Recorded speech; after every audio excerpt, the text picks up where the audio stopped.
کہ وہ ہر وقت اپنی پرسنالٹی کو اپنی گروم کرتے رہتے ہیں، اپنے آپ کو بہتر کرنے کی کوشش کرتے رہتے ہیں. تو اس میں پھر سارا کچھ آپ کی اگین یعنی کہ آپ ڈائنامک پرسنالٹی ہوں گے، آپ اپنے آپ کو بہتر کرنے کی کوشش کریں گے اور اس کے لیے حریص ہوں گے، تو آپ کی جو ایبیلٹیز ہیں اور ایفرٹس ہیں وہ انسگنیفیکنٹ چیزوں سے چینج ہو کر اپنے آپ کو امپروو کرنے میں لگیں گی. تو یہ سیلف میڈیٹیشن بھی ہے، خود کو سمجھنا بھی ہے، خود شناسی بھی ہے، اور اپنی غلطیوں پہ کانسٹنٹ ایک نظر بھی ہے اور اپنا جائزہ لینا بھی ہے کہ مطلب کہ آپ ہائی لائٹر لے کر دوسروں کی غلطیوں کو پوائنٹ آؤٹ نہ کریں، انہیں کو نہ ہائی لائٹ کریں. یہ جو ایک جنت الفردوس میں جانے والا مومن ہے وہ اس کا آپ دیکھیں نا، نماز کو بھی آپ دیکھیں تو نماز بھی اس کی ایسی ہے کہ وہ اپنی نماز کو روز روز امپروو کرتا ہے. تو یہ آپ نے کرنا ہے، میں نے بھی انشاءاللہ کرنا ہے رمضان میں. اس کے بعد سیکنڈلی وہ اپنے آپ کو انسگنیفیکنٹ چیزوں سے ہٹا کر اپنے آپ کو امپروو کرنے میں لگاتا ہے. تو یہ اس کی عادتیں ہیں. پھر اس کے بعد وہ ایک بہت ہی پاک باز شخص ہوتا ہے جو جس کی حیا اور با حیا بھی شخص ہے اور اپنی شرمگاہوں کی حفاظت بھی کرتے ہیں، لیکن شادیاں بھی کرتے ہیں. یعنی یہ نہیں ہے کہ اپنے آپ کو وہ اپنی اس انسٹنکٹ کو، اپنی جو اس کے اندر اللہ نے جائز جنسی خواہش رکھی ہے اس کو وہ دبا دیتے ہیں. وہ شادی کے بعد باقی ہر ایک عورت سے اس کی نگاہیں جھک جاتی ہیں، اور عورتیں ہیں تو سیم گوز فار ویمن. پھر پانچویں کوالٹی کیا ہے کہ وہ امانت دار ہیں اور عہدوں کا پاس رکھنے والے ہیں. تو امانتوں کو لوٹا دینا یہ ایک بہت بہت بگ نیکی ہے. تو اب دیکھیں کہ اس میں اللہ تبارک و تعالیٰ نے جو ہمیں کیریکٹر دیا ہے، اگر ہم ان کوالٹیز کو اپنے کیریکٹر میں لے کر چلتے ہیں تو ہمارا وجود سوسائٹی کے لیے کس قدر بینیفیشل ہوگا. وہ اپنی امانتوں اور عہدوں کی پاسداری کرنے والے ہیں. والذین هم لاماناتہم وعہدہم راعون، رعیت کرنے والے ہیں. رعیت کا مطلب ہوتا ہے نگرانی. یہ پھر لوگ ہیں، اور last but not the least again یہ لوگ ہیں جو اپنی نمازوں کی حفاظت کرنے والے ہیں. تو پہلے اللہ تعالیٰ نے نماز سے شروع کی تھی کوالٹیز اور نماز پہ ختم کی تھی. تو ہم نے یہاں پر قرآن کے اس مقام پر دیکھا کہ جنت الفردوس میں جانے کے لیے ایک بہت اہم کوالٹی آپ کی نماز کی خوبصورتی ہے، نماز کی حفاظت ہے، اور نماز کو اچھے طریقے سے ادا کرنا ہے. اور دوسری کوالٹی کیا ہے کہ آپ اپنی زندگی سے انسگنیفیکنٹ چیزوں کو، غیر اہم چیزوں کو نکال دیں، اور یہ ایک پورا پھر لائف سٹائل ہوگا. ٹھیک ہے، اس میں سادگی آئے گی، اس میں وقار آئے گا، اس میں اپنے آپ ہی کی طرف توجہ ہوگی. تو یہ چیزیں ہیں کہ ایسے لوگ جو خاموش طبع اور اپنی کام سے کام رکھنے والے اور خود کو امپروو کرنے والے، اور پھر جب دوسرے انسانوں کے ساتھ کنڈکٹ کرتے ہیں تو وہ انتہائی کمٹمنٹ کا مظاہرہ کرتے ہیں، اپنے ہر وعدے کو پورا کرتے ہیں، ایسے لوگ جنت الفردوس میں جائیں گے. سمجھ آ گئی؟ تو یہ کوالٹیز نوٹ کریں، کیونکہ ہمیں ٹاپرز بننا ہے تو یہ کوالٹیز ہمارے ذہن میں ہونی چاہیے. ایسا نہ ہو کہ ہم بھول جائیں، کیونکہ قرآن پاک ابھی تو ہم پڑھیں ہمیں یاد ہیں، جب ہم ہفتے بعد ریوائز کرنے لگیں گے تو ہم بھول جائیں گے. اس لیے ان چیزوں کو یاد رکھیے. نیکسٹ جو ٹاپک یہاں پہ ہم اسٹڈی کریں گے وہ ہے دا فیلڈز آف ایمبریولوجی، جو کہ انسان کی جو مدر کے وomb میں یا ماں کے پیٹ میں جو ڈیولپمنٹ ہے، ڈفرینٹ سٹیجز آف ایمبریولوجی، جو کہ آج کی ماڈرن سائنس جن سٹیجز کو ڈیفائن کرتی ہے، یا یہ جو میڈیکل سائنس کے اسٹوڈنٹس پڑھتے ہیں، سیم سٹیجز قرآن کی ان 2 آیات میں آپ پڑھ لیں گے. ہم نے انسان کو نطفے سے یعنی ایک قطرے سے پیدا کیا، پھر ہم نے اس کو ایک جمع ہوا خون بنایا، جمع ہوا خون جو کہ ماں کے رحم کے ساتھ لپٹ جا کر اس کے ساتھ چپک کر پھر وہ کیا کرتا ہے، وہاں سے اپنی خوراک لیتا ہے. پھر ہم نے اس جمے ہوئے خون کو بوٹی بنایا، پھر ہم نے اس بوٹی کو ہڈیاں پہنائی، پھر ہم نے اس کو اور ہی خلقت میں پیدا کر دیا. تو فیلڈز آف ایمبریولوجی اس میں اللہ تبارک و تعالیٰ نے ہمیں بتائی ہیں. پھر اس کے بعد دیکھیں کہ اللہ تبارک و تعالیٰ اپنی ذات کا خوبصورت تعارف ہمیں دیتے ہیں، جس میں اللہ تعالیٰ فرماتے ہیں کہ اللہ تعالیٰ موت اور حیات کے مالک ہیں. اللہ تبارک و تعالیٰ کون ہے؟ جو زندگی اور موت دیتا ہے، زندگی دیتا ہے اور موت بھی وہ دیتا ہے. پھر اللہ تعالیٰ نے فرمایا کہ 7 آسمان اللہ نے تمہارے اوپر پیدا کیے ہیں. اللہ تعالیٰ نے ہمیں قرآن یہ بتاتا ہے کہ یہ آسمان جو ہم اپنی آنکھوں سے دیکھتے ہیں یہ بیسیکلی سب سے نچلا آسمان ہے، اس سے اوپر پیرالل 6 اور آسمان ہے، اور 7ویں آسمان سے اوپر ہمارا رب مستوی ہے اپنے عرش پر۔ تو اس کی مثال دیتے ہوئے حدیث میں آتا ہے کہ جو اللہ کی کرسی ہے اس نے زمین و آسمان کو جو گھیر رکھا ہے، یعنی کہ 7 زمینوں اور 7 آسمانوں کو، اور ان 7 آسمانوں اور زمینوں کی حیثیت اللہ تعالیٰ کی اس کرسی کے مقابلے میں ایسی ہے جیسے کہ تم اپنی انگلی کا ایک چھلا ایک صحرا میں پھینک دو، تو وہ جو 7 زمینوں آسمان ہیں وہ ایک چھلا ہے، اور اللہ کی کرسی وہ ایک بگ صحرا ہے۔ ٹھیک ہے، امیجن ہو گیا۔ اب اس کرسی اور اللہ کا عرش کی جو پروپورشن ہے، یعنی کہ اللہ کا عرش کتنا بڑا ہے اور کرسی اس کے مقابلے میں کیا ہے۔ ناؤ دس ٹائم اللہ کا عرش ایک صحرا ہے اور کرسی جو اللہ تعالیٰ کا ایک قدم رکھنے کی جگہ ہے وہ ایک چھلا ہے۔ تو دیکھیں کہ ان کے نیچے یعنی 7 آسمانوں اور زمینوں کو اگر آپ کمپیئر کریں تو وہ ایک چھوٹا سا چھلا ہے، تو ان 7 آسمانوں اور زمینوں میں ہماری زمین کہاں پہ گئی؟ وہ تو ریت کا ایک ذرہ بھی نہیں بنتی۔ تو یہ اللہ کی عظمت ہے۔ اللہ تعالیٰ نے فرمایا ہے کہ اتنا عظیم الشان تمہارا رب ہے جس نے 7 آسمان کو پیدا کیا، پھر اللہ تعالیٰ نے آسمان سے اندازے سے پانی نازل کیا، پھر اس کو زمین میں ٹھہرایا، پھر اللہ تعالیٰ نے اسے پھل اگائے، کھجوروں کے، انگوروں کے اور زیتون اگایا، جو کہ اللہ تعالیٰ فرماتے ہیں کہ یہ ایک چکنائی لے کر اگتا ہے اور کھانے والوں کے لیے ایک سالن ہے۔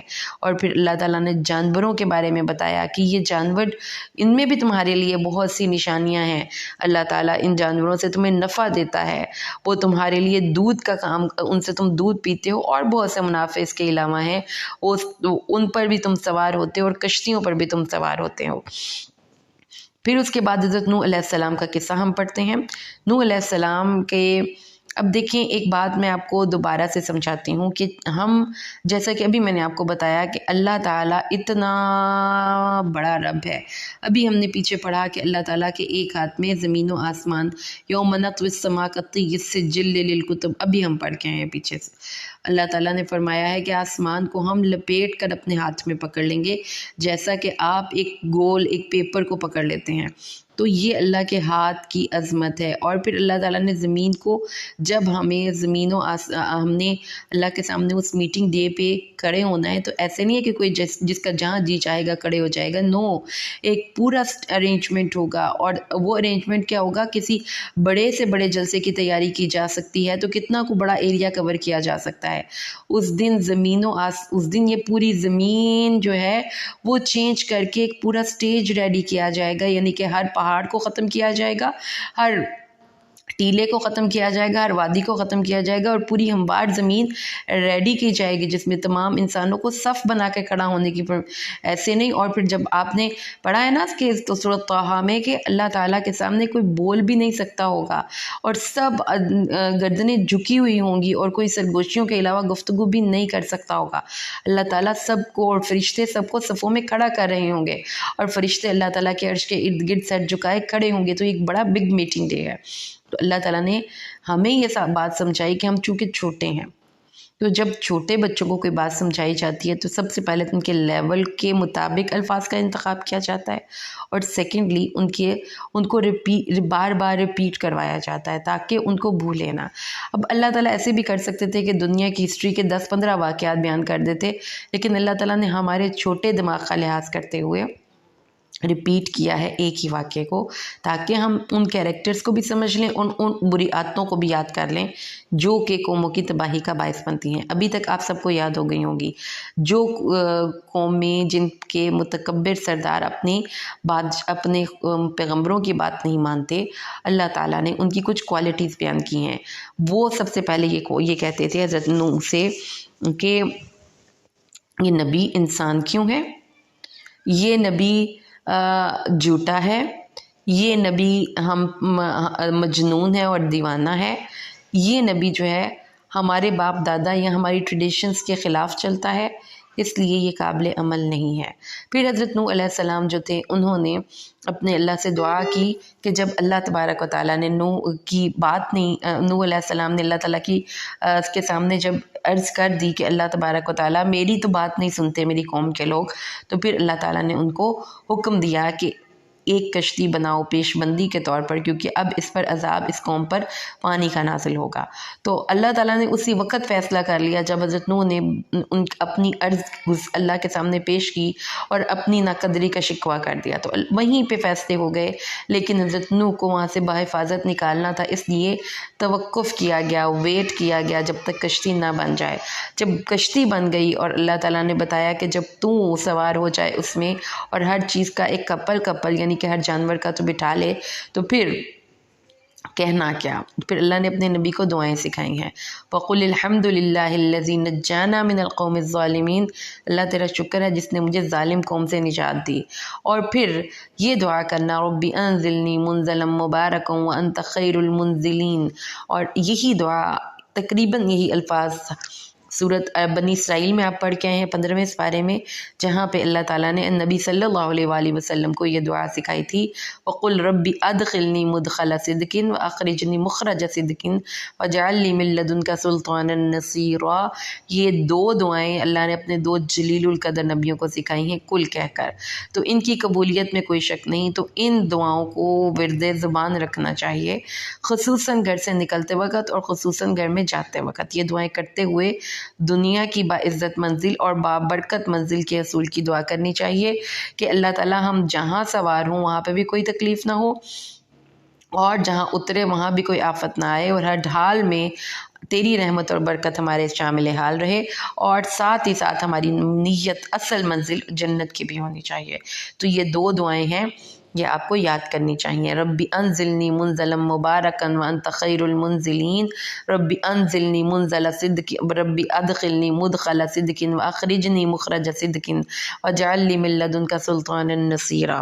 اس کے بعد اللہ تعالیٰ نے مشترکہ تمام اقوام کی وہ بری عادتیں ہمیں بتائیں جن کی بنیاد پر وہ قومیں معتوب ہوئیں، مغضوب ہوئیں، ہلاک ہوئیں۔ تو یہ عادتیں ہیں، یہ کیریکٹرز ہیں، یہ وہ خصوصیات ہیں جو آج بھی اگر کسی کے اندر موجود ہوں گی تو وہ اللہ کے عذاب سے نہیں بچ سکتا۔ اللہ تعالیٰ کے اصول دنیا کو چلانے کے ڈے 1 سے سیم ہے قیامت کے دن تک، وہ کسی بھی قوم کے لیے نہیں بدلا کرتے۔ تو اللہ تعالیٰ نے بتایا کہ رسول جب ان کے پاس جا کر اللہ کی توحید کا پرچار کر رہے تھے تو انہوں نے دنیا کی زندگی کو ترجیح دے کر آخرت کی زندگی کو اس پہ نیچا کر دیا۔ دنیا کی زندگی ان کو اچھی لگتی تھی، انہوں نے کہا کہ یہ تمہارے جیسا تو ایک بشر ہے، اور نمبر 1 کیا انہوں نے کیوں نہیں نبیوں کی بات مانی؟ کیونکہ ان کو دنیا پسند تھی، اور ظاہر ہے کہ جب آپ کو پابندیوں میں رہنا پڑے تو آپ کو وہ چیز بری لگتی ہے، آپ کا دل کرتا ہے کہ آپ اپنی زندگی بغیر پابندیوں کے گزاریں۔ پابندیاں تو کسی کو اچھی نہیں لگتی، پیغمبر تو ان کو پابندیاں لگا رہے تھے کہ تقویٰ کرنا ہے، بتوں کی عبادت نہیں کرنی، دل کی اللہ تعالیٰ کے ہر حال میں حکم ماننا ہے، یہ حلال ہے یہ حرام ہے، تو ان پابندیوں کو پسند نہیں کر رہے تھے، اس کے برخلاف وہ ایک آزاد زندگی بسر کرنا چاہتے تھے، دنیا کی زندگی، اور اس لیے انہوں نے اپنے نبیوں کو جھٹلایا۔ پھر اس کے بعد دوسری چیز ان کو یہ لگی کہ یہ بشر جو ہے یہ اس قابل نہیں، کیونکہ ہم اس سے زیادہ طاقت میں بھی، پیسے میں بھی، مقام میں بھی زیادہ ہیں، تو یہ تکبر ان کے اندر آ گیا کہ ہم اپنے ہی جیسے انسان کی بات کیوں مانیں۔ اور پھر تیسری چیز جو ان کو بڑی تعجب خیز لگی وہ یہ تھی کہ قیامت کے دن ہم نے دوبارہ اٹھ کر اللہ کے سامنے پیش ہونا ہے، تو وہ یہ بات نہ مانتے تھے نہ ہی اس کو سیریس لیتے تھے، اور وہ کہتے تھے سیریسلی تم یہی کہہ رہے ہو کہ ہم جب مر کر ہڈیاں اور مٹی بن جائیں گے تو ہم اللہ کے پاس پیش کیے جائیں گے اور وہ یہ کہتے تھے کہ ہم صرف دنیا کی زندگی ہی جینے آئے ہیں اور اسی کے لیے ہمیں اپنی ساری پلاننگز بنانی ہیں۔ یہ چیزیں آپ نے اب نوٹ کرنی ہے کہ ان میں سے کون سی کوالٹیز ایسی ہیں جو کہ ہمارے آج کے دور کا بہت بڑا فتنہ ہے کہ ہم دنیا کی زندگی کے لیے کوئی بھی کمپرومائز کرنے کو تیار نہیں، ہم دنیا کا مقام چاہتے ہیں اور اسی کے لیے ہم ہر کوشش کرتے ہیں۔ تو اللہ تعالیٰ نے پھر فرمایا، پھر ان کو ایک چیخنے لے لیا. مطلب وہ ایک بستی کے لوگ تھے جس کو اللہ نے اپنے عذاب سے ہلاک کر دیا. فَجَعَلْنَاهُمْ غُثَاءً، ہم نے ان کو کوڑا کرکٹ بنا دیا. تو امیجن کریں کہ جو میں بار بار آپ سے کہا کرتی ہوں کہ دوزخ انسانوں کا کوڑا دان ہے، تو قرآن بھی یہی کہتا ہے کہ وہ لوگ کوڑا تھے، وہ لوگ ڈسکارڈ ہونے ہی والے تھے، ان کو تباہ ہونا ہی تھا.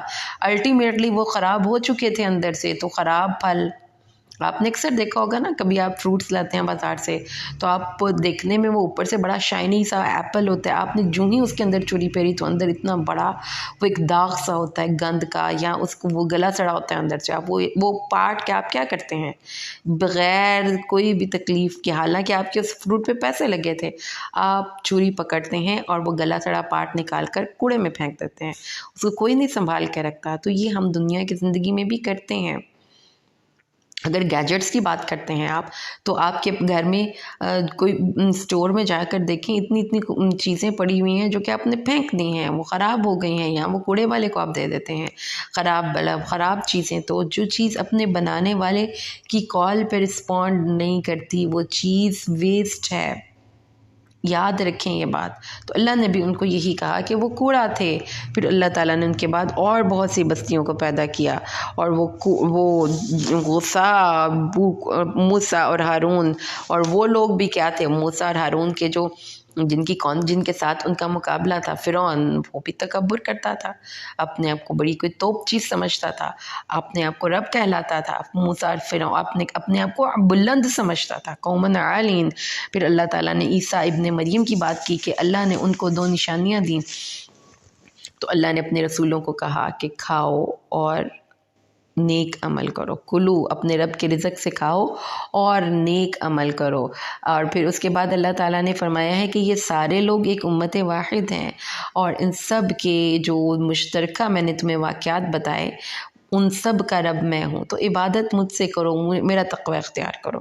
اس کے بعد دوبارہ سے اللہ تبارک و تعالیٰ نے مؤمنین کا ایک ذکر فرمایا. اللہ تعالیٰ فرماتے ہیں کہ مؤمنین وہ لوگ ہوتے ہیں جو اللہ سے ڈرنے والے ہوتے ہیں، اور وہ اللہ پر توکل کرتے ہیں اور اللہ پر ہی ایمان لاتے ہیں، اور وہ اپنے رب کے ساتھ شرک نہیں کرتے، اور وہ اللہ کے راستے میں دن اور رات چھپے اور اعلانیہ خرچ کرتے ہیں، اور وہ اپنے رب کے سامنے کھڑے ہونے سے ڈرتے ہیں، اور وہ نیکیوں میں جلدی کرتے ہیں. تو یہ خصوصیات بھی اللہ کے مومن بندوں کی ہیں. ریپیٹ کر لیجئے، وہ اللہ سے خوف کرتے ہیں. اللہ کا خوف کس چیز کا؟ اللہ کی جہنم کا اور اللہ کی ناراضگی کا. پھر اللہ تعالیٰ پر ایمان لاتے ہیں اور اپنے اللہ سے شرک نہیں کرتے، اور وہ اللہ کے راستے میں خرچ کرتے ہیں، اور اپنے اللہ کے سامنے کھڑے ہو کر حساب کا ہر وقت ان کے دماغ میں ایک وہ منظر اجاگر رہتا ہے، اور وہ اللہ تعالیٰ کے لیے نیکیاں کرتے ہیں. تو پھر اس کے بعد اللہ تعالیٰ نے بتایا کہ جو قیامت کے دن آپ کے ہاتھ میں کتاب دی جائے گی، وہ کتاب بولے گی بھی. تو یہ جو آج کا جو ڈیجیٹل دور ہے اور ہم ہر چیز ڈیجیٹلائز کر رہے ہیں، تو آپ دیکھیں کہ آڈیو بکس بھی اویلیبل ہیں. اب آپ نے کوئی ٹیکسٹ پڑھنا ہے تو ساتھ ہی اس کو آپ کے پاس یہ آپشن ہے کہ کوئی وہ اس کو ریڈ الاؤڈ کا آپشن ہوتا ہے کہ کوئی اس کو پڑھ دیتا ہے. وہاں پہ کمپیوٹر کی انہوں نے کوئی سسٹم انسٹال کیا ہوتا ہے. تو اللہ تعالیٰ فرماتے ہیں کہ آپ کی گردن میں ایک دائرہ ہوگا جس میں کہ کوئی کتاب آپ کو دی جائے گی. اس کتاب میں everything will be sorted it's by itself. اس میں آٹو ریکارڈنگ ہوگی، وہ بک آٹو بولتی ہوگی. یعنی کہ اس طرح سے وہ یہ نہیں ہے کہ کوئی ہیپ ہیزرڈ سسٹم ہے. ہر انسان کے لیے CCTV کیمراز میں آپ نے دیکھا ہے نا کہ آٹو ریکارڈنگ کا سسٹم ہو جاتا ہے. آپ کے موبائل میں آٹو ریکارڈنگ کا سسٹم اکثر موبائلز میں ہوتا ہے. تو اللہ تعالیٰ نے یہ بات ہمیں سمجھائی کہ یہ چیزیں آپ کی زندگی میں اللہ تعالیٰ سے ڈر چاہیے. اس کے بعد اللہ تعالیٰ نے آگے فرمایا ہے کہ ان کے دل غمر بل قلوبہم فی غمرۃ من ھذا ولہم اعمال من دون ذلک وہم لہا عاملون. بلکہ ان کے دل غفلت میں ہیں اور اس کتاب کو پڑھنے کے سوا کئی اور کام ہیں جن کو وہ کرنے والے ہیں. تو غمرہ کا لفظی مطلب کیا ہوتا ہے؟ غمرہ کا مطلب ہوتا ہے آپ کے دماغ اور دل میں اوور ویلمنگ ہارش انٹینسٹی، وہ چیز جو کہ آپ کے دماغ کو کیپچر کر لیتی ہے، آپ کی سوچوں کو اپنے قابو میں کر لیتی ہے. تو ان کے دلوں میں قرآن کو اور اللہ کو راضی کرنے کے علاوہ بہت سے کام امپورٹنٹ ہیں، پری آکیوپائڈ ہیں. سو ان ادر ورڈس ان کی تمام توجہ آکیوپائڈ ہے، وہ اسپیئر نہیں کر سکتے اللہ کے لیے، اللہ کے دین کو پڑھنے کے لیے، اور وہ اور کاموں میں اپنے آپ کو مصروف رکھتے ہیں. حتیٰ کہ جب ان کے پاس ان کے خوشحال لوگوں کے پاس ہمارا عذاب اچانک آتا ہے. ٹھیک ہے، تو اب میں سمجھتی ہوں کہ یہ جو قرآن میں ہم نے سورۃ المومنون میں ابھی تک پڑھا ہے، کیا ہم نے آج کے لوگوں کی کہانی نہیں پڑھ رہے کہ وہ جو غفلت میں ہیں، وہ جو تکبر کرتے ہیں، وہ جو اپنے نبیوں کی بات نہیں سنتے کیونکہ وہ ٹریڈیشنز کو فالو کرتے ہیں، کیونکہ لوگوں کو دنیا چاہیے، لوگ اپنی جابس کو کے پیچھے رہنا افورڈ نہیں کر سکتے، دے وانٹ ٹو ایکسیل، وہ آگے سے آگے بڑھنا چاہتے ہیں. اور جب ان کے دماغ ان کاموں کے لیے آلریڈی پری آکیوپائڈ ہیں، ان کی پلاننگس ہیں، ان کے لیے تو اس کتاب کو اور اللہ تعالیٰ کو اور دین کو پڑھنا ان کی پلاننگس کا کبھی پارٹ ہی نہیں رہا. پھر جب ان کے خوشحال لوگوں کو اللہ کی اچانک پکڑ آتی ہے تو پھر وہ فریاد کرتے ہیں اور روتے ہیں اور چلاتے ہیں، اور اللہ تعالیٰ نے فرمایا کہ پھر آج تو نہ رو تم، یہ تمہارے اپنے ہاتھوں کا کیا دھرا ہے. پہلے تو تم تکبر کرتے تھے اور افسانہ گوئی کرتے تھے اور بیہودہ بکواس کرتے تھے اور فضول باتیں کرتے تھے. اس وقت تو کانفیڈنس تھا تم کہ میرے پاس تو ڈگریز ہیں، میرے پاس تو دنیا کا پیسہ ہے، میں اپنی مرضی سے زندگی گزاروں گا اس کتاب کو باتیں کرنے میں. یہ ساری باتیں یہ ذرا جا کر نا آج یہ عورت مارچ کے پلیک کارڈز پہ یہ جو نعرے لگے ہوئے ہوتے ہیں اور عورتیں وہاں پہ بات کر رہی ہوتی ہیں، نہ ان کو یہ سوچ ہے، نہ یہ سمجھ ہے کہ وہ بات کیا کر رہی ہیں، بس جو جی میں آتا ہے بولتی چلی جاتی ہیں. کہیں وہ کچھ کہہ رہی ہیں کہ میرا یہ مقام ہے اور میرا وہ. تو یہ چیزیں ہمیں اپنے مائنڈ میں سمجھنی ہے، یہ باتیں اپنے آپ کو سمجھائیے کہ اللہ تبارک و تعالیٰ فرماتے ہیں بیہودہ گوئی کرتے تھے، تکبر کرتے تھے، اور تم جب ان کے پاس اللہ تعالیٰ کی نشانیاں آتی ہیں تو اس کو جھٹلاتے ہیں. تو آج اللہ تعالیٰ فرماتے ہیں کہ رسول کو دیوانہ کہتے تھے، حق کو جھٹلاتے تھے. آواز کلیئر نہیں ہے. اچھا جی، اب صحیح ہے کچھ؟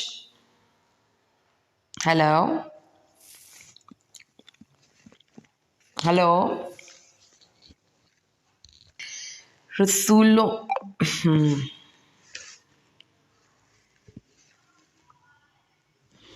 جی میم ہو گئی ٹھیک. تو رسولوں کو جھٹلانا، تکبر کرنا اور ان کو دیوانہ کہنا، حق کو جھٹلانا، راہ حق سے ہٹ جانا، سرکشی کرنا، حدود سے آگے نکل جانا، اور یہ ہیں ایسے لوگ جن کو آپ فالو کرتے ہیں، جن کے ٹرینڈز کو آپ دیکھتے ہیں. جو ہم لوگ ایکچولی قرآن کو جب نہیں پڑھتے تو ہماری زندگیوں میں ایک بہت بگ گیپ رہ جاتا ہے. ہمیں پتہ ہی نہیں کہ ہم نے کن لوگوں کو اپنا رول ماڈل بنانا ہے، اور جب ہمیں پتہ ہی نہیں کہ رول ماڈلز ایکچولی ہمارے کیا ہیں تو پھر ہم غلط لوگوں کو فالو کرنے لگ جاتے ہیں، جو اللہ کی حدوں سے باہر نکلتے ہیں، جو دنیا کی زندگی میں انجوائے کرنے کے لیے آئے ہوئے ہیں، جو حق کو جھٹلاتے ہیں، جو حق کے راستے سے انحراف کرتے ہیں، جو جھوٹ بولتے ہیں، جن کی لائف کا ایجنڈا ہی ڈیفرنٹ ہے. تو اس لیے یہ کسی بھی انسان کے ساتھ آپ کا سب سے بڑی خیر خواہی ہے، سب سے بڑی اس کے ساتھ آپ کا احسان ہے. اگر آپ کسی انسان پہ احسان کرنا چاہتے ہیں کہ اس کو اس کے خالق کی پہچان دے دیجئے، وہ ایک چھوٹے سے پنجرے سے نکل کر کھلی فضا میں اڑنے لگے گا، کیونکہ اس کو پتہ چل گیا کہ اس کے رول ماڈلز کون ہیں. اب آپ کو اپنے ارد گرد رول ماڈلز دیکھنے کی ضرورت نہیں. تکلیف کے وقت کس کو رول ماڈل بنانا ہے، صبر کرنا ہے تو کس کو دیکھنا ہے. اگر آپ کسی اور انسان سے اپنے دل کی بات کر کے اس سے مشورہ لینے کی کوشش کرتے ہیں تو اس کے مشورے میں 100% آتھینٹسٹی نہیں ہوتی. وہ اپنی سوچ کے مطابق آپ کو مشورہ دیتا ہے، اور اس میں بہت احتمال ہے کہ آپ کو غلط مشورہ دے دے. جب کتاب اللہ مشورہ دیتی ہے آپ کو تو وہ 100% آتھینٹک ہوتا ہے، بالکل ٹھیک ہوتا ہے، اور آپ کو اس کے مطابق اگر کتاب سے حکمت سے آپ مشورہ اڈاپٹ کرتے ہیں تو آپ رائٹ ٹائم پہ رائٹ ڈیسیجن کر سکتے ہیں. تو اس لیے ان چیزوں کو سمجھیے. پھر اللہ تعالیٰ آگے اپنی ذات کا تعارف دیتے ہیں. اللہ تبارک و تعالیٰ فرماتے ہیں اللہ کون سوچو نا، یہ جس کو جن رسولوں کو تم جھٹلاتے ہو، ان کی بات نہیں مانتے، وہ پیغام کس کا لا رہے ہیں؟ اللہ کا۔ کون؟ اللہ۔ ابھی آپ نے پڑھا ہے اللہ کی کرسی اور اللہ کا عرش اور خود اللہ کے ساتھ، اس اللہ کے سامنے آپ اور میں کیا ہیں؟ یہ تو صرف اس کی ہم پر مہربانی ہے کہ ہم چل پھر رہے ہیں اور ہمیں اللہ پکڑ نہیں رہا، ورنہ ہم جو آپ کے سامنے ایک چونٹی ہوتی ہے نا، ہم تو وہ بھی نہیں اللہ کے سامنے۔ پھر بھی میرے اتنے چھوٹے سے وجود کو اللہ تعالیٰ اکرام بخشتا ہے، مجھ سے محبت کرتا ہے۔ تو اللہ کون؟ اللہ جس نے ہمارے کان، آنکھیں اور دل بنائے۔ سبحان اللہ۔ اللہ تعالیٰ نے ہمیں کان، آنکھیں اور دل بنا کر زمین میں پھیلا دیا، اور اللہ تعالیٰ نے زندگی دی اور موت دی، رات اور دن بنائے جو ایک دوسرے کے آگے پیچھے آتے ہیں، آسمانوں اور زمین کو پیدا کرنے والا، عرش عظیم کا مالک۔ سبحان اللہ۔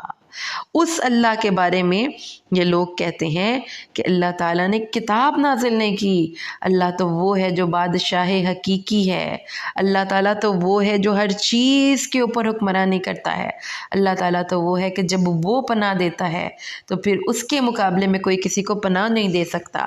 اللہ تعالیٰ نے فرمایا، کون اللہ جس کے ہاتھ میں کائنات کی ایک ایک چیز کی ملکوت ہے، جس کو زمین و آسمان، سورج، چاند، ستارے، پہاڑ، ہر چیز سجدہ کرتی ہے، وہ اللہ ہے۔ تو اس لیے اللہ تعالیٰ نے فرمایا، اللہ کو یاد رکھنا اس جیسا کوئی نہیں۔ یہ اپنے دماغوں سے فطور نکال دو کہ ہم اپنی سوچوں کے مطابق اللہ کو سمجھیں گے۔ اللہ جیسا کوئی نہیں، نہ اللہ کی کوئی اولاد ہے، نہ اللہ کی کوئی بیٹی یا اللہ کی کوئی بیوی ہے۔ اللہ تبارک و تعالیٰ ارشاد فرماتے ہیں، اس کا کوئی شریک نہیں، وہ عالم الغیب والشہادہ، وہ ہر غیب اور حاضر کو جاننے والا ہے۔ ہر غائب اور ہر حاضر کو جاننے والا ہمارا رب ہے۔ اس لیے اس بات کو ذہن میں رکھتے ہوئے اپنے اللہ کے احکامات کو نہ مانیں۔ یہ ذہن میں رکھیں کہ وہ اتنی طاقتوں کا مالک ہے، اتنے شانوں کا مالک ہے، اتنے مقام اللہ تبارک و تعالیٰ اس قدر بلند ہے۔ اس کے بعد اللہ تبارک و تعالیٰ نے اپنے نبی صلی اللہ علیہ، اپنے محبوب، اپنے دوست میں کو کچھ نصیحتیں کی ہیں۔ قل، اے نبی کہہ دیجئے، آپ فرما دیجئے کہ اگر تم مجھے ضروری وہ عذاب دکھائے جس کا وہ وعدہ کیے جاتے ہیں تو اے اللہ مجھے ان ہلاک ہونے والے ظالم لوگوں کے ساتھ نہ کرنا۔ تو اللہ تعالیٰ فرماتے ہیں کہ اگر آپ کے ساتھ کوئی برائی کرتا ہے تو اس کو ادفع باللتی ہی احسن، اپنے اچھے طریقے سے دفاع کریں۔ ٹھیک ہے، اپنا دفاع اچھے طریقے سے کریں۔ تو اب اس میں بہت جامع آیت ہے، اس میں ہر انسان کے مطابق ڈیل کرنا پھر ہے، یعنی مدافعت کرنی ہے۔ آپ نے کسی پر زیادتی نہیں کرنی۔ اگر کوئی انسان آپ کے معافی کا خواستگار ہے اور معاف کر دینے سے اس کی اصلاح ہو جاتی ہے تو ضرور اس کو معاف کریں، لیکن اگر معاف کر دینے سے بگاڑ میں اضافہ ہوتا ہے تو پھر اللہ تعالیٰ بھی اس شخص کو معاف نہیں کرتے۔ تو یہ ایک اصول سمجھیے گا۔ ہمارے نبی صلی اللہ علیہ وآلہ وسلم کی سیرت میں بہت حکمت ہے۔ آپ صلی اللہ علیہ وآلہ وسلم، یہ جو حسن ہے نا، اس کا مطلب ہے کہ معاشرے کا توازن خراب نہ ہو۔ تو اگر کوئی شخص برائی کرتا ہے لیکن اس کے اندر اچھائی موجود ہے، بشری تقاضے کے تحت اس سے کوئی برائی ہو گئی تھی اور وہ آلریڈی شرمندہ ہے، تو آپ اس کو معاف کر کے وہ بیلنس اٹین کر دیں، یعنی کہ اس کو اس شرمندگی سے بچا لیں۔ لیکن ایک شخص ڈٹائی کی حد تک برائی پر دلیر ہو چکا ہے، اب آپ نے اگر اس کو معاف کر دیا تو آپ کی معافی دراصل آپ کی کمزوری کنسیڈر ہوگی، نہ کہ اس شخص نے اس کا کوئی احسان ماننا ہے۔ تو اس صورت میں پھر اپنا اچھا دفاع کریں اور اس بندے کو مزہ چکھائیں۔ مطلب قرآن پاک نے ہمیں یہاں پر یہ بات بتائی ہے کہ اے نبی اپنا دفاع اچھے طریقے سے کریں، نہ ہو اپنے سامنے والے بندے کو دیکھ کر حکمت سے فیصلہ کرنا ہے کہ آپ نے کرنا کیا ہے، کیونکہ ہر وقت معاف کر دینا آپ کی سم ٹائمز کمزوری کنسیڈر ہوتا ہے۔ تو یہ چیز قرآن نے بھی ہمیں سمجھائی ہے۔ آپ کو پتہ چل گیا ہوگا کہ قرآن کا اسلوب اور مزاج یہ نہیں ہے کہ آپ کسی بھی دوسرے انسان کے ہاتھوں ایکسپلائٹ ہوں۔ قرآن کا مزاج یہ ہے کہ ایک وائزلی پلان کریں، کوشش کریں کہ معاشرے میں بد امنی نہ پھیلے، معاشرے کا بیلنس خراب نہ ہو، لڑائی جھگڑے نہ ہوں، لیکن سم ٹائمز ایک بری چیز کو آپریشن سے ہی نکالا جاتا ہے، اس کو صرف خالی پلز دے کر نہیں نکالا جا سکتا، تو ڈیپینڈس آن سچویشن، پھر آپ نے اس بندے کو اس کے اکارڈنگلی ڈیل کرنا ہے۔ اچھا، اسی لیے تو پھر جیل بنائی جاتی ہے نا، ورنہ تو معافی دے دی جائے۔ تو اللہ تعالیٰ نے فرمایا کہ عدل کی صفت کو ذہن میں رکھتے ہوئے اپنا اچھا دفاع کیجیے۔ اچھا، اس کے بعد ایک اور اللہ نے اپنے پیارے نبی صلی اللہ علیہ وآلہ وسلم کو نصیحت کی تھی، قل ربی اعوذ بک من ہمزات الشیاطین واعوذ بک ربی ان یحضرون، اے میرے رب میں تیری پناہ مانگتا ہوں شیطانوں کی اکساہٹوں سے۔ تو چونکہ یہ لفظ ہمزات، اکساہٹیں کوئی سمجھ میں نہیں آتا تھا، تو میں نے ڈکشنری سے اس کو جب کنسلٹ کیا تو پھر مجھے اس کی میننگ کی بڑی صحیح سمجھ میں آئی۔ ڈکشنری یہ کہتی ہے کہ ہمزات جو ہے نا، پنچ کرنا، بائٹ کرنا، پش کرنا، کریٹ ڈسٹربنس اینڈ ڈویژن اور فائنڈنگ فالٹس۔ پھر اس کے بعد یہ ہے کہ a person who is always looks upon the darker side. تو اس کا پھر مطلب سمجھ میں آ جائے کہ شیطان کیا کرتا ہے، ہمیں پنچ کرتا ہے، یعنی کہ چٹکیاں کرتا ہے، شیطان ہمیں پش کرتا ہے، شیطان ہمارے لیے ہمارے اندر ڈسٹربنس کریٹ کرتا ہے، ڈویژن پیدا کرتا ہے، اور اس کا جو بیسک ٹول ہے ہمزات کا، اس کا جو ٹول ہے، میری آواز اب تو نہیں کٹ کے آ رہی؟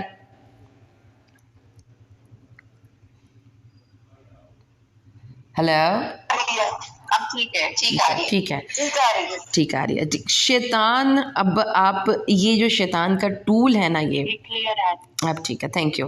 جو یہ شیطان کا ٹول ہے، اس میں موسٹ امپورٹنٹ چیز کیا ہے کہ وہ ہمیں نیگیٹیوٹی سے پکڑتا ہے، ٹھیک ہے؟ وہ ہمیں نیگیٹیو، مطلب چیزوں کے نیگیٹیو پہلوؤں کو ہائی لائٹ کرے گا، ریلیشنز کی نیگیٹیو سائڈ کو ہائی لائٹ کرے گا، وہ آ کر ہمارے کانوں میں وسپر کرتا ہے اور ہمارے سوچنے کے انداز میں ایک ڈسٹربنس کریٹ کرتا ہے۔ جب ہمارے سوچنے کے انداز میں نیگیٹیوٹی پازیٹیو وائبس کے اوپر حاوی ہو رہی ہو، ہمیں اپنی زندگی میں اپنی جو ہیں شارٹ کمنگز اور فالٹس بہت بگ لگ رہے ہوں، ہمیں یہ لگ رہا ہو کہ یہ جو بندہ میرے ساتھ چل رہا ہے اس کے اندر برائی ہی برائی ہے، کہیں اچھائی ہی نہیں، آپ کو اپنی زندگی میں سینس آف میننگ لیسنس فیل ہو رہی ہو، آپ کو یہ فیل ہو رہا ہو کہ میری زندگی میں کچھ بھی ایسا نہیں، اور کبھی کبھی ناشکری آ رہی ہو بہت اپنے نعمتوں پر، تو اس وقت آپ نے رک جانا ہے اور اس دعا کو پڑھنا ہے، ربی اعوذ بک من ہمزات الشیاطین واعوذ بک ربی ان یحضرون۔ جب آپ کے اندر نیگیٹیوٹی پازیٹیو چیزوں سے اوپر ہو، جب آپ پیسمسٹک ہو رہے ہوں، آپٹمسٹک نہ ہوں، اس وقت آپ کو یاد رہنا چاہیے کہ قرآن میں اللہ نے اپنے نبی کو یہ دعا سکھائی ہے کہ یہ دیکھیں کہ یہ حملہ کس ہستی کے اوپر کرنے کی کوشش کر رہا ہے شیطان، جو اللہ تعالیٰ کی ہر وقت حفاظت میں ہے، جن کو کہ اب وحی الہی کے آنے کے بعد ان کی زبان کے ایک ایک لفظ کی حفاظت ہو رہی ہے، اس کو بھی شیطان اکسانے کی کوشش کر رہا ہے، اگرچہ کہ وہ ناکام ہو رہا ہے۔ تو میں اور آپ ان سے کتنے نیچے ہیں درجوں میں، تو پھر اس لیے دس از این آنسر کہ جہاں اللہ کا ذکر نہیں ہوتا ان گھروں میں کیوں جھگڑے ہوتے ہیں، کیوں لڑائیاں ہوتی ہیں، ان کو کیوں ہر وقت ہمیں دوسرے انسانوں سے شکایتیں رہتی ہیں، ہم کیوں خائف رہتے ہیں، جب ہم کسی جگہ پہ جاب کرتے ہیں تو ہمیں اپنے باس سے شکایت ہے، اپنے کلیگ سے شکایت ہے، ایک کو دوسرے سے شکایت ہے، اسٹوڈنٹس کو ٹیچر سے شکایت ہے، بچوں کو ماں سے شکایت ہے، ماں کو ہسبینڈ سے شکایت ہے۔ تو یہ جو ہم نیگیٹو ہمارے ریلیشنز ہو رہے ہیں نا اس وقت، اس کے پیچھے بگ ریزن یہی ہے، ہمزات الشیاطین۔ اور اس لیے اللہ نے اپنے نبی کو بتایا کہ don't take it non seriously, it's very serious issue. اب اللہ تعالیٰ سے دعا کرتا رہا کیجیے کہ اللہ تعالیٰ شیطان میرے پاس آ کر میرے کانوں میں یہ سرگوشیاں نہ کریں اور مجھے اکساہٹیں نہ دیں، ٹھیک ہے؟ یہ بات اب آپ نے یاد رکھنی ہے، اور یہ بات آپ کے بچے، کوئی بھی بچہ، کوئی بھی بڑا اگر نیگیٹو ہو رہا ہے تو اس کو فوراً خود کو روک لینا ہے، اس کو سمجھانا ہے، اور یہ ایک بہت بڑا سائن ہے کہ اب ہمیں اپنے آپ کو ڈی ٹاکسیفائی کرنے کی ضرورت ہے، ہمیں شیطان نے پوائزن کر دیا ہوا ہے، تو اس لیے اس کو ڈی ٹاکسیفائی کیسے کریں گے ہم؟ اللہ کے ذکر سے اور اس دعا کو پڑھ کے۔ جب بھی کوئی پریشانی ہو تو یہ دعا یاد کر لیں، جیسا بھی میں نے آپ کو پہلے بھی دعا یاد کروائی ہے، ربی اعوذ بک من ہمزات الشیاطین واعوذ بک ربی ان یحضرون۔ جب کسی پر آپ نے دم کرنا ہے اعوذ باللہ من الشیطان الرجیم پڑھ کے اس دعا کو بھی پڑھ لیجیے۔ اچھا، اس کے بعد اب اللہ تبارک و تعالیٰ نے ہمیں بتایا کہ جب کوئی انسان دنیا سے جا رہا ہوتا ہے، وہ جو شیطان کی باتیں مان رہا ہوتا ہے، تو اس وقت اس کو دنیا سے جانے کی جو حسرت ہوتی ہے وہ بہت ہوتی ہے، اور اب جب اس کی آنکھیں کھلتی ہیں تو وہ کہتا ہے one chance more, please give me one more chance, میں دنیا میں واپس جا کر اس کو میک اپ کرنا چاہتا ہوں، اپنی کمی کو دور کرنا چاہتا ہوں جو میں اس اپنی آخرت کے پیپر میں کی تیاری میں کی تھی۔ تو اللہ تعالیٰ نے فرمایا یہ تو صرف ایک بات ہے جو اس کی زبان سے نکلتی ہے، جب وہ دنیا میں جائے گا تو پھر خواہش کے پیچھے مغلوب ہوگا اور پھر اللہ کو فراموش کرے گا۔ اس لیے اللہ تعالیٰ کو بھی پتہ ہے، اللہ فرماتا ہے کہ جب سور میں پھونکا جائے گا تو اس وقت ان کی آپس کی کوئی رشتہ داریاں نہیں ہوں گی اور نہ ہی وہ ایک دوسرے سے پوچھیں گے۔ اس دن ترازو کے پلڑے بھاری ہوں گے اور کسی کے پلڑے ہلکے ہوں گے، جس کے بھاری ہوں گے وہ جنت میں جائے گا اور جس کے ہلکے ہوں گے، آپ کو پتہ ہے نا کہ ایک ترازو ہے جو ایکیوریٹ اتنا ہے کہ ایک مائکروسکوپک چیز کو بھی ویٹ کر سکتا ہے، اور بڑا اتنا ہے کہ زمین و آسمان بھی اس ترازو میں رکھ کے تولے جا سکتے ہیں، اور اللہ تعالیٰ نے اس کے ایک پلڑے میں ہماری برائیاں رکھنی ہیں، ایک میں اچھائیاں رکھنی ہیں، اور جب جس کا پلڑا جھک گیا بس وہی اس کا انجام ہوگا۔ اگر برائیوں کا پلڑا جھک گیا تو وہ دوزخ میں جائے گا، اگر اچھائیوں کا پلڑا جھک گیا تو وہ جنت میں جائے گا۔ تو اس لیے اپنے نامہ اعمال میں جو وزنی نیکیاں ہیں ان کو کرتے رہا کیجئے، کوشش کرنے کے روز کی ایک تسبیح ضرور پڑھیں، سبحان اللہ و بحمدہ سبحان اللہ العظیم، یہ بہت بھاری نیکی ہے میزان میں، اور اللہ کے نبی نے فرمایا الحمدللہ تملأ المیزان، الحمدللہ میزان کو بھر دیتا ہے۔ تو اس لیے ایسی نیکیاں ہمیں اس کے لیے حریص ہونا چاہیے۔ اللہ تعالیٰ فرماتے ہیں پھر وہ جو دوزخ میں جائیں گے تو ان کے چہروں کو آگ جھلس دے گی، اور وَهُمْ فِيهَا كَالِحُونَ، کالح کا لفظی مطلب ہوتا ہے کہ جو بد شکل نہیں ہو جاتا، جیسے بڑی عید پہ آپ بکرے کی سری بھونتے ہیں تو اس کے ہونٹ، اس کے دانت باہر نکل آتے ہیں اور اس کے ہونٹ سکڑ جاتے ہیں، تو اوپر کا ہونٹ اوپر اٹھ جائے اور نیچے کا نیچے ہو جائے اور دانت باہر نکل آئیں، اور جیسے چہرہ نہایت شدید بد شکل اور ڈراؤنا ہو جائے، جیسے بکرے کی جلی ہوئی سری ہوتی ہے، تو ایسے ان کو جلایا جائے گا اور وہ انتہائی بد شکل ہو جائیں گے۔ تو اللہ تعالیٰ ان سے کہیں گے کہ تمہیں میری نشانیاں پڑھ کر نہیں سنائی جاتی تھیں، تو تم تکبر کیوں کرتے تھے؟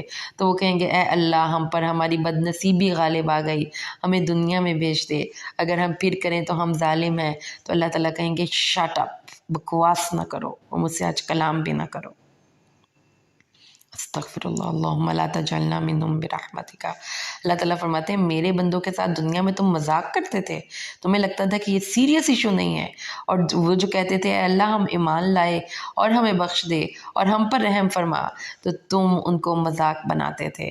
تو آج تم نے میرے ذکر کو جب تم نے بلایا تھا تو آج میں نے بھی تمہیں بلا دیا، تو پھر یہ تو اللہ تعالیٰ مہربان نہیں، یہاں پہ تو اللہ تعالیٰ بڑا ڈاڈا، جسے کہتے ہیں نا سخت گیر عذاب دینے والا ہے۔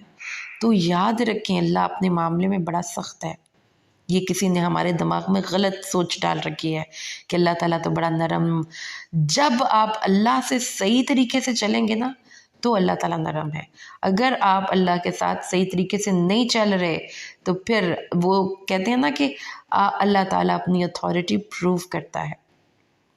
اس لیے اللہ تعالیٰ نے فرمایا، اور ان سے پھر اللہ پوچھے گا زمین میں کتنا عرصہ رہے، وہ کہیں گے اللہ تعالیٰ ایک دن، یا دن کا کچھ حصہ، یہ وقت ہے دنیا میں جو ہم گزار کے جا رہے ہیں۔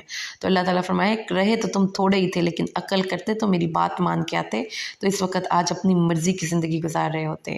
اور پھر اللہ تعالیٰ نے فرمایا فتعالی اللہ الملک الحق، بابرکت اور بلند ہے وہ بادشاہ حقیقی کہ جس کے علاوہ کوئی معبود نہیں، وہ عرش کریم کا رب ہے۔ اس لیے اے نبی کہہ دیجئے رب اغفر ورحم انت ارحم الراحمین، رب اغفر ورحم انت خیر الراحمین، یہ بھی نوٹ کر لیں، یہ چھوٹی سی دعا ہے لیکن بہت خوبصورت اس کا معنی ہے، اے اللہ مجھے بخشش دے اور مجھ پر رحم فرما، اور تو سب سے بہترین رحم فرمانے والوں میں سے ہے۔ جب آپ نے استغفر اللہ سے بخشش کی کوئی تسبیح پڑھنی ہے تو اس کو پڑھیں رب اغفر ورحم انت خیر الراحمین، یہ بھی اللہ نے اپنے نبی کو دعا سکھائی ہے کہ اے نبی کہہ دیجئے اے میرے پروردگار مجھے بخش دے اور مجھ پر رحم فرما، اور تو سب سے بہتر رحم فرمانے والوں میں سے ہے۔ سورۃ النور، بسم اللہ الرحمن الرحیم،